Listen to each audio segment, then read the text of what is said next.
कट्वं ललवणायुष्ण तीक्ष्णरूक्षविदाहिनः आहारा राजसस्येष्टा दुःखशोकामयप्रदः।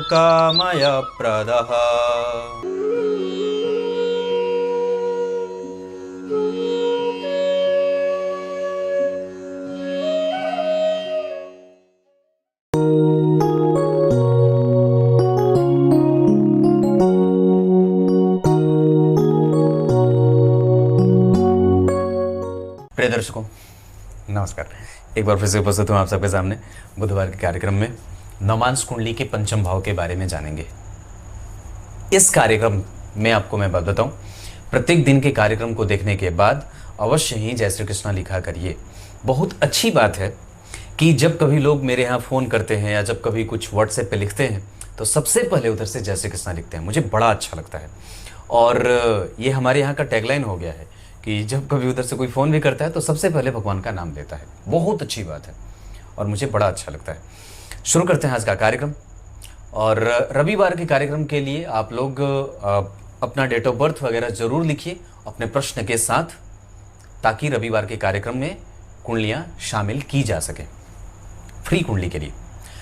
आइए, कार्यक्रम के आरंभ में बोले गए गीता जी के श्लोक का अर्थ भी बताऊंगा, पर नवांश कुंडली के पंचम भाव को, इसमें आपको आपके हाथ में नवांश कुंडली रखनी होगी। छोटे आधार पे आप अगर चाहें तो अपने लग्न कुंडली के पंचम भाव पे भी दृष्टि घुमा लीजिएगा, पर नवांश कुंडली के पंचम भाव से और लग्न कुंडली के पंचम भाव से अगर आप समझें इसे, तो वस्तुतः इसे धन का सुख भी कहा जाता है और पुत्र का सुख भी कहा जाता है, पिता का प्रेम भी कहा जाता है, माता का स्नेह भी होता है। यहाँ से अगर पंचम भाव रुष्ट हो जाए, कमज़ोर हो जाए, तो व्यक्ति को बहुत सारी चीज़ों से वो दूर रख देता है। आपके मेहनत का परिणाम नहीं मिलने देता है पंचम भाव अगर खराब हो गया तो। मतलब वहाँ पे कोई नीच का ग्रह बैठ गया और उसका नीच भंग नहीं हुआ हो, या वहाँ बहुत सारे पापक ग्रह घुरमुट लगा करके बैठे हों। पर ये तो एक सामान्य सी बात है।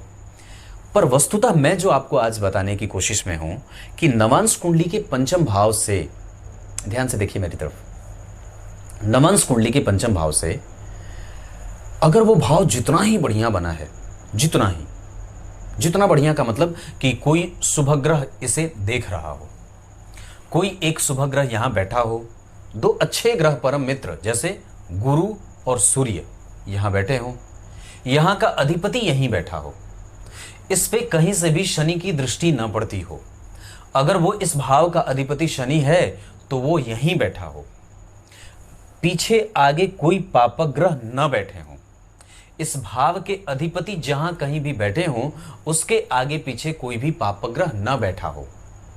समझ में आ रही है मुझे? आप रिलेट कर रहे हैं मैं जो कह रहा हूं? ये भाव जितना बलवान होगा उतना ही वैवाहिक संबंध, मानसिकता के मामले में, बुद्धिमत्ता के मामले में, सकारात्मकता के मामले में, श्रेष्ठ संबंधों के मामले में, वैचारिक सहभागिता के मामले में, सुपोषण के मामले में, श्रेष्ठ बनने के मामले में, प्रेम देने और प्रेम प्राप्त करने के मामले में, जितना ही प्रेम देगा। कई बार आपने देखा होगा, आप लोगों की शिकायत होती है कई बार पत्नियों की विशेष होती है कि पंडित जी मेरे पति, मैं प्रेम उन्हें देना तो चाहती हूँ पर वो कई बार अपने मन का करते हैं और मुझसे वो प्रेम उतना निकल करके उनके लिए उपस्थित नहीं हो पाता है। तो ये जन्म कुंडली के पंचम भाव से होता है।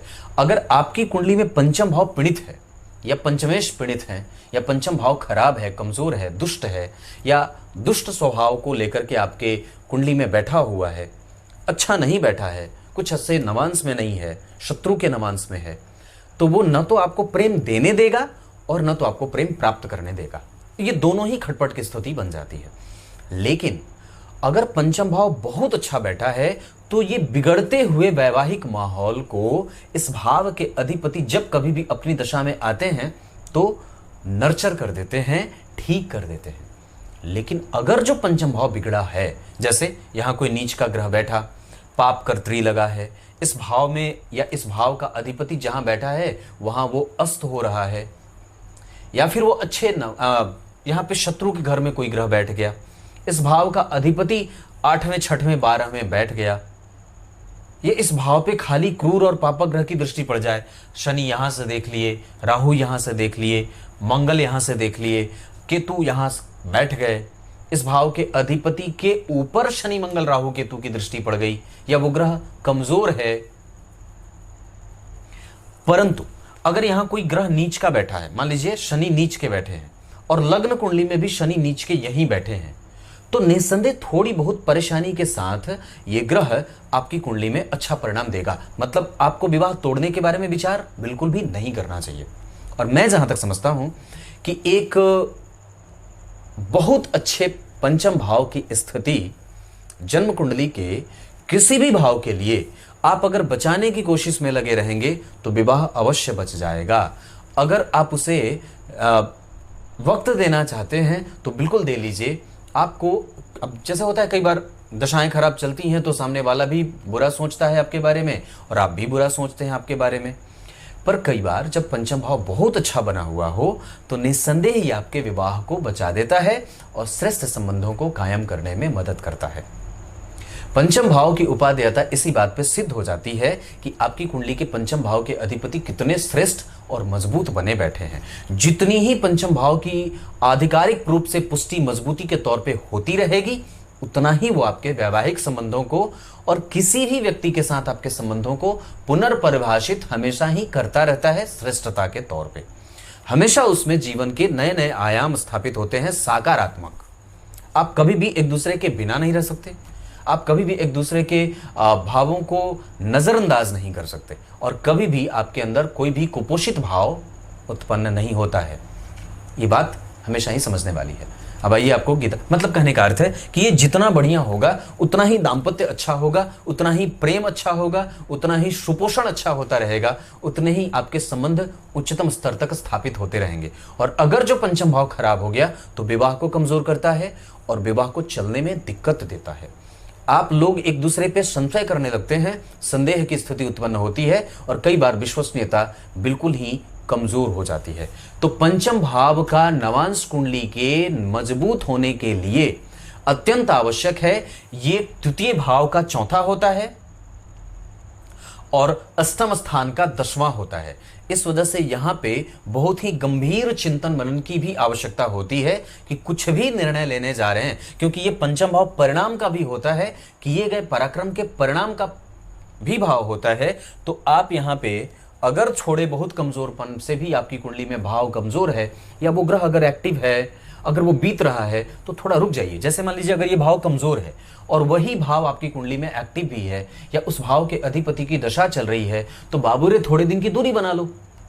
थोड़े दिन की दूरी बना लेंगे तो जैसे आप थोड़े दिन की दूरी के बाद जाएंगे तो वो संबंध फिर से अपने आप को रिवाइव कर लेगा और फिर से वो ठीक हो जाएगा। वैवाहिक संबंधों में पंचम भाव का आगे बढ़ाने के लिए विशेष योगदान होता है। हाँ, इस भाव के अधिपति अगर बहुत अच्छे बैठे हैं तो निस्संदेह वो विवाह को टूटने नहीं देते हैं। क्लियर है? यहां से आपकी मानसिकता देखी जाती है, यहां से आपके बुद्धि का नेचर देखा जाता है कि व्यक्ति के मतलब जो भाव हैं वो किस तरीके से हैं, सकारात्मक है या नकारात्मक, वो रोकना चाहता है खुद को या फिर जाना चाहता है। और कोई भी दाम्पत्य कभी भी एक दूसरे से बाहर नहीं जाना चाहते। हाँ, निश्चित रूप से अगर कुंडली नहीं मिली हो, पंचमेश खराब हो, तो ये विवाह को टिकने में भी दिक्कत देते हैं। अब आइए आपको गीता जी के श्लोक का अर्थ बता देता हूं। गीता जी के 17वें अध्याय के 9वें श्लोक में भगवान ने उन लोगों के आहार को परिभाषित किया है जो राजसिक होते हैं। राजसिक जो तत्व से प्रभावित लोग होते हैं उनको अति खट्टा, बहुत तीखा नमकीन, बहुत तेज नमक वाला, बहुत तीखा, बहुत खट्टा और बहुत गरम ऐसे भोजन पसंद होते हैं। बहुत कड़वा, बहुत तीखा, बहुत नमकीन, बहुत मीठा नहीं, बहुत मीठा इसमें नहीं आएगा, बहुत तीखा आएगा, बहुत कड़वा आएगा, बहुत खट्टा आएगा और बहुत गर्म आएगा। तो राजसिक जो लोग होते हैं उनको ऐसे भोजन पसंद आते हैं जो कि रोग के, जो कि दुख के, जो कि दोष के, जो कि कष्ट के कारक होते हैं। इस वजह से बहुत खट्टा नहीं खाना चाहिए, एकदम बिल्कुल खट्टे आम की चटनी, मुंह में पानी तो आ जाए पर वो स्वास्थ्य के लिए नुकसानदायक होता है, उससे आपका ब्रह्मचर्य नष्ट होता है। बहुत गर्म तो क्रोध का उबाल बड़ा तेज होता है और बहुत ही ज्यादा नमकीन है तो आपके अंदर चंचलता, वो मानसिक व्यग्रता का कारण बन जाता है, आपके दिमाग के कंसंट्रेशन को गड़बड़ करता है। तो ये चीज याद रखने वाली है। कुछ इसी तरीके से आज के कार्यक्रम का समापन करते हैं। तब तक के लिए इजाजत दीजिए। कल एक बार फिर से उपस्थित होंगे आप सबके सामने। कार्यक्रम प्रत्येक दिन का देखा करिए। आप लोग प्रत्येक दिन का कार्यक्रम नहीं देखते हैं। राहु केतु से संबंधित मैंने जो कार्यक्रम बनाने शुरू किए हैं उसे अवश्य जाकर के देखिए। राशिफल पे मैंने सूर्य से संबंधित राशिफल बनाया है, बुध से राशि परिवर्तन से संबंध में कार्यक्रम बनाए हैं, गुरु के राशि परिवर्तन पे कार्यक्रम बनाए हैं। अब शनि के वक्री होने का कार्यक्रम इस रविवार को बनाने वाला हूं। तब तक के लिए बहुत बहुत नमस्कार।